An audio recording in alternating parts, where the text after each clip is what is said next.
Assalamualaikum warahmatullahi taala wabarakatuh. Anak-anak ibu kelas 10 Madrasah Al-Wasliyah kilometer 6.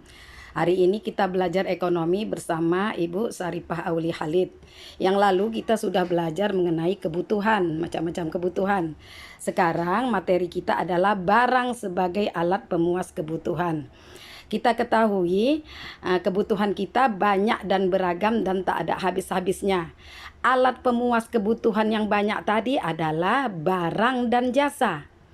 Kalau barang berupa benda yang berwujud, sedangkan jasa tidak berwujud. Nah, barang sebagai alat pemuas kebutuhan ini untuk kesehari-hari kita banyak kita temukan. Sedangkan lama-lama kalau kita pakai bisa langka. Untuk itu kita harus hemat-hemat mempergunakan barang untuk bisa kita memuaskan kebutuhan kita yang banyak tadi.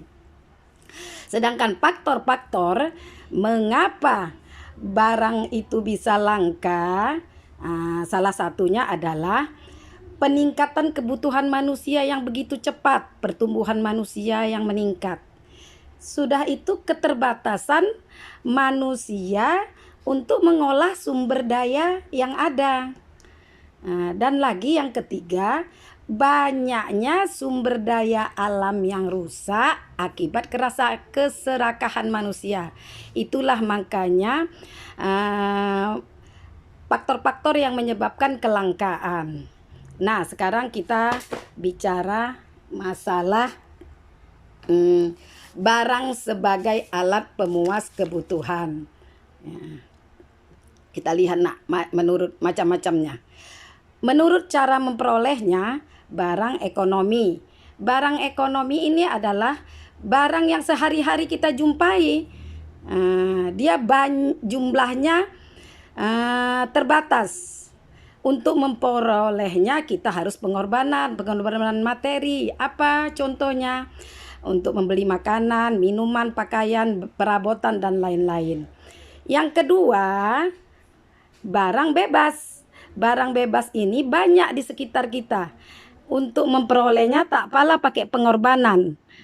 Seperti air, sinar matahari, pasir di padang pasir. Tapi kalau pasir di kota namanya barang bebas, barang ekonomi ya nak, karena pakai pengorbanan.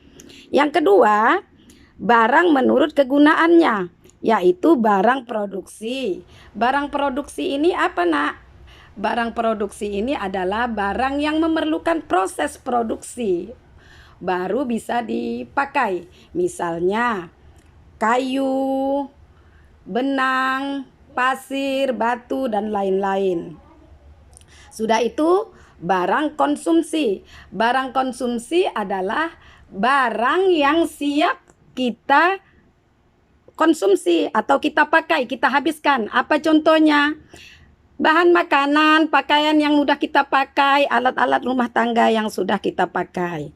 Sekarang barang menurut hubungannya dengan barang lain. Ada barang substitusi. Barang substitusi ini apa nak? Barang ini adalah barang yang penggunaannya saling menggantikan dengan benda lain. Misalnya minyak tanah itu untuk menggantikan kayu api. Tidak ada sepatu, selop pun jadi. Gitu ya nak ya. Oke, tidak ada pulpen, pensil pun jadi. Barang komplementer berikutnya. Barang komplementer ini adalah barang yang saling melengkapi. Dua benda atau lebih saling melengkapi baru kegunaannya bisa lebih bermanfaat. Misalnya apa? Gula tambah kopi tambah air panas. Atau juga jarum sama benang dan lain-lain. Barang menurut proses pembuatannya. Apa itu? Barang mentah. Barang mentah ini berarti barang yang belum bisa digunakan tapi masih diolah dulu untuk barang setengah jadi. Misalnya beras untuk dijadikan tepung, kapas untuk dibuat benang, Berikutnya barang setengah jadi. Barang setengah jadi adalah memerlukan proses produksi dulu baru dia bisa untuk dikonsumsi. Misalnya tepung beras tadi udah kita buat jadi bubur, bisa kita makan. Kain kita buat jadi baju, bisa kita pakai. Yang terakhir ini barang jadi. Barang jadi adalah barang siap untuk dikonsumsi setelah melalui proses produksi akhir. Contohnya mobil, baju, lemari, dan lain-lain. Ibu sudahi keterangan Ibu. Kalau mau tanya Ibu, boleh japri Ibu. Assalamualaikum warahmatullahi wabarakatuh.